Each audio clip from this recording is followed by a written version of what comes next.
Marta, surprising is exactly right. In fact, what we found out tonight may force many folks in Cameron County to come up with another plan because the current one just doesn't seem to be working.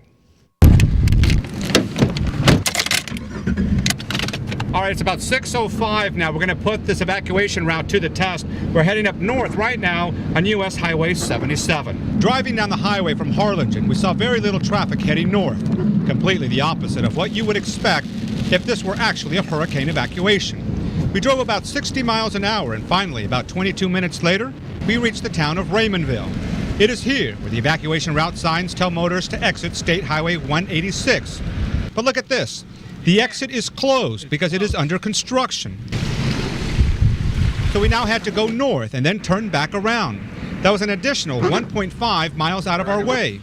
Now, back on the evacuation route, we headed west on 186, which is now through the downtown Raymondville.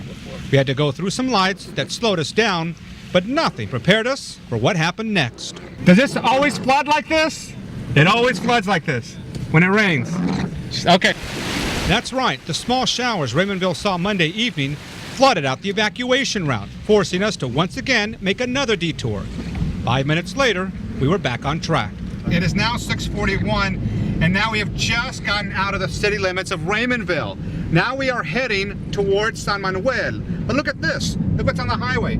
All of this merges into just one lane.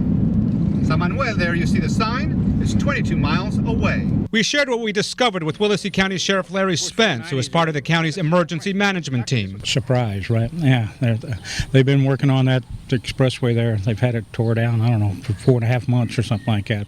They've told us recently it'll be another 2 weeks before it gets fixed, and that's a problem I don't think anybody's even thought about as far as the evacuation route. The sheriff says the emergency team is going to need to re-examine the evacuation route. And you brought up some good points that I don't think people really thought about here with what's going on with the construction and everything.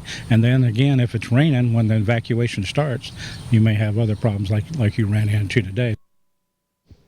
And again, it took us about 35 minutes just to get into the outskirts of Raymondville. And keep in mind, we had no traffic and just a little bit of rain. Tonight, Sheriff Spence says he will present our findings to the emergency management team in Willacy County to see if they can find a solution before we all really need to evacuate. We'll keep you posted. We're live in the studio tonight. Romeo Cantu, Action 4 News.